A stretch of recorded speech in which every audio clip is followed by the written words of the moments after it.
মানুষকে দেখিয়ে নিজের বউকে ভক্ততার তুমি মানুষকে দেখিয়ে টাকা উপার্জন করে কতটুকু জায়েজ হতে পারে?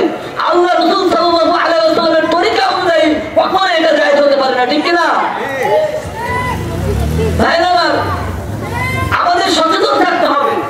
আমাদের মধ্যে, আমাদের পরিবারের মধ্যে যদি আমরা বড় ভাই হয়ে থাকি, আমাদের সচেতন থাকতে হবে যেন আমাদের কোনো বোন যেন এই সমস্ত কাজে যেন লিপ্ত না হতে পারে। আমরা যারা বাবা আছি, আমাদের প্রত্যেকটার বাবার স্থান থেকে আমাদেরকে দেখতে হবে যারা আমাদের ছেলে মেয়েরা যারা এই সমস্ত অশ্লীল ভাবে ভিডিও করে মানুষদেরকে নগ্ন ছবি দেখায়, এই সমস্ত কাজ থেকে আমাদেরকে দূরে রাখতে হবে। যদি আমরা যারা স্বামী আছি, আমাদের স্বামীরা যারা আছে, আমাদের স্ত্রীদেরকে পর্দায় রাখতে হবে কি হবে না? আর ধরে বলতে হবে, পর্দায় রাখতে হবে কি হবে না? পর্দায় রাখতে হবে। তাহলে আমরা কি বুঝলাম?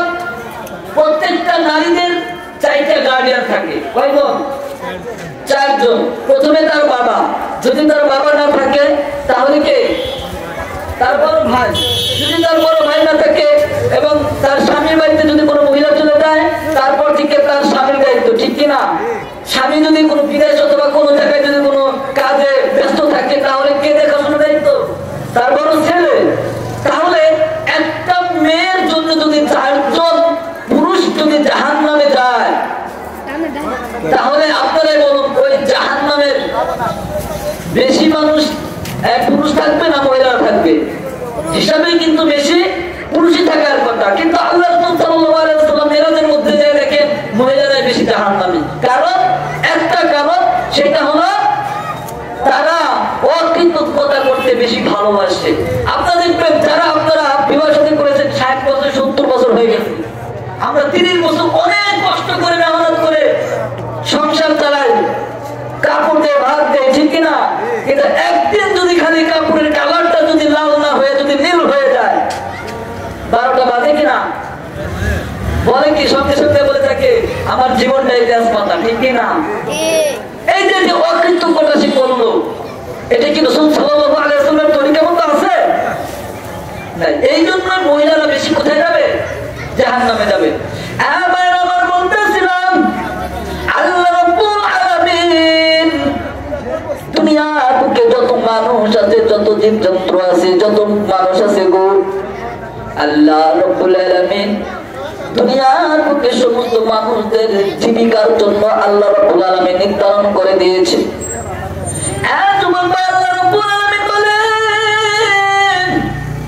তুমি হালাল কাজ করো আর যদি হারাম কাজ করো আমার কোনো আপত্তি নাই।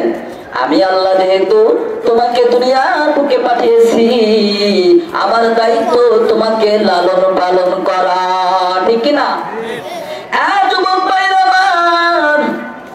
আল্লাহ রাব্বুল আলামিন দুনিয়ার বুকে আমাদেরকে পাঠিয়েছেন আল্লাহ তাআলার ইবাদত করার জন্য।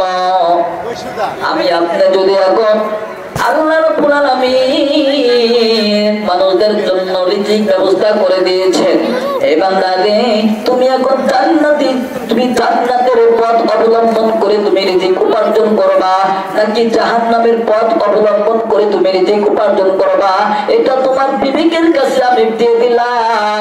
তোমার বিবেক দিয়ে তুমি চিন্তা করবা। তুমি যদি মনে করো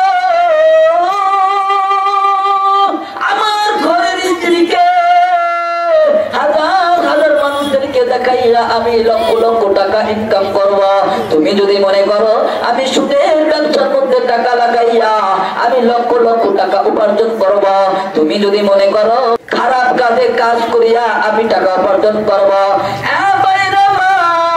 একটা কথা সর্বদাই মনে রাখতে হবে রে, এই দুনিয়ার বুকে আমাদের চিরদিন থাকা যাবে না, চিরদিন থাকা যাবে না।